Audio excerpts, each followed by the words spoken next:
भगवान राम के लिए अयोध्या की गद्दी पर बैठना 2 मिनट का खेल था। एक मंथरा और एक कैकेयी के सिवा कोई विरोधी नहीं था। सारी अयोध्या की जनता हाथों में मसाल लेके खड़ी थी कि किसने आग लगाया जो मेरे राम को बाहर भेजना चाहता है। भगवान राम चाहते तो बहुमत के हिसाब से मसल कर दूसरे ही दिन राजगद्दी पर बैठ सकते थे।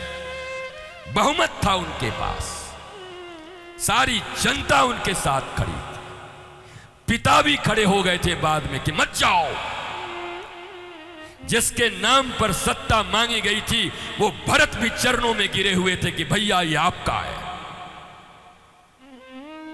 लेकिन भगवान राम बहुमत से नहीं, सत्य मत और धर्म मत से चलते हुए 14 साल के बाद राम का राज्याभिषेक हुआ और राम राज्य आया।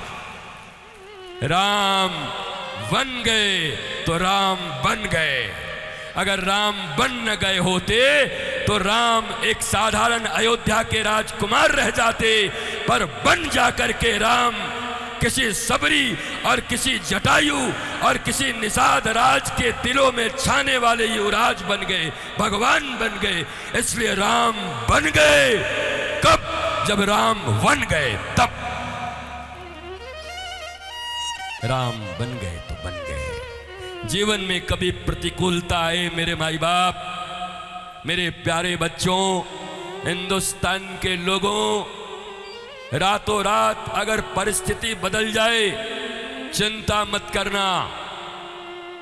तुम्हारे जो पूर्वज राम हैं, जिनकी गली गली में तुम पूजा करते हो, जो हर मत के पंथ के आधार हैं, राम, उन राम के जीवन में भी अचानक सब कुछ बदल गया था। लेकिन मिली हुई परिस्थिति का प्रयोग उन्हें कैसे किया, उन्होंने सदुपयोग कैसे किया।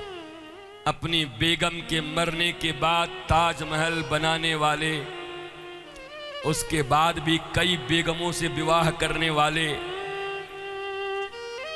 प्रेम की निशानी तो ये है एक पत्नी व्रता, एक गई तो गई। सैकड़ों विवाह किए जिसने, और उन मजदूरों के हाथ तक कटवा दिए जिन्होंने, जो मजदूर मजदूरी करके ताजमहल को बनाए अपने पेट को भरने के लिए, उनके हाथें कटवा दी गई कि दोबारा ऐसा न बना दे। बताओ, उसको तुम प्रेम का पहचान कहते हो। मुझे शर्म आती है तुम्हारी सोच पर। भारत में बेशर्मी का इतना आलम हो गया कि न इतिहास जानना, न समझना, न मानना।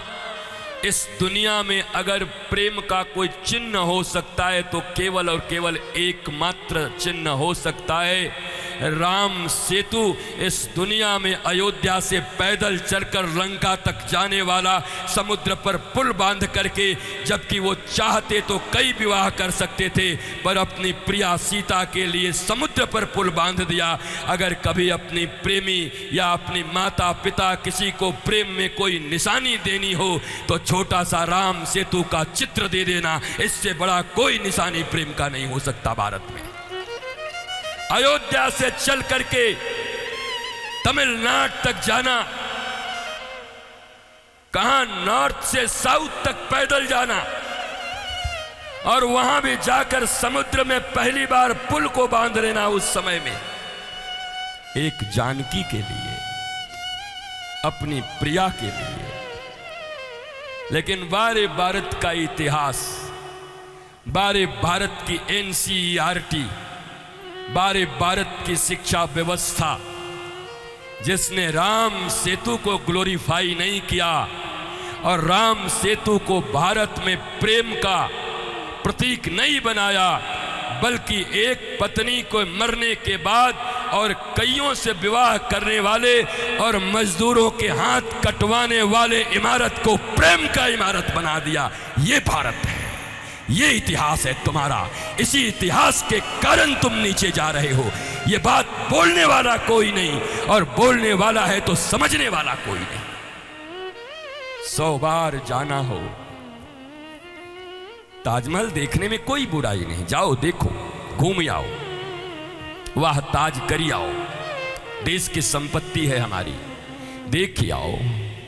पर उसे प्रेम की संपत्ति बता दोगे, इतिहास को मिटा दोगे, झूठ बोलोगे, सरे आम भारतवासियों को ठगोगे। इसलिए सुदूर तक बैठे हुए मेरे प्यारे, संस्कृति के लिए जागृत रहो।